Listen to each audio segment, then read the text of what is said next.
তো এমন একটা সময় আমরা পার করছি, অনেক যুবক পোলাপাইন আছে, বাসা বাড়িতে মা বা ভাই বোন সবাই আছে, কিন্তু সে হাফ প্যান্ট পরে ঘুরে বেড়ায়। আছে না নাই? এই সতর উন্মুক্ত করার কারণে গুনাহ হবে।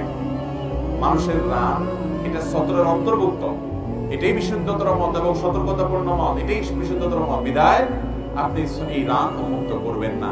তবে সৌদি আরবের অনেক ওলামা একরাম, অনেক ফোকাহ একরামের মতে আপনার রান সতরের অংশ না, সেজন্য সৌদি আরবের অনেককে দেখবেন যে তারা এরকম উপরে কাপড় তুলে ফেলে রান খোলা রাখে, এটা তারা জায়েজ মনে করেন। কিন্তু বিশুদ্ধতর মত এবং হানাফি মাযহাব এবং অন্যান্য মাযহাব ওলামাদের মত হলো, এবং অধিকতর বিশুদ্ধতর মত হলো যে রান সতরের অংশ, এবং এটা ওদিকে এহতিয়াতপূর্ণ মত বটে, সতর্কতাপূর্ণ মত বটে।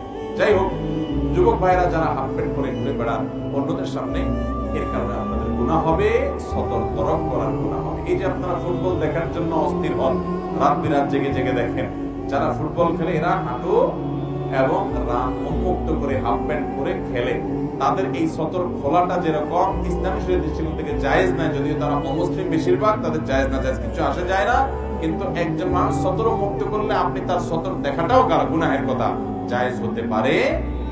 বিধায় এরকম একাকী থাকলে সেটা জায়েজ আছে, কিন্তু কারোর সামনে সতর মুক্ত করা কি হবে না, জায়েজ হবে।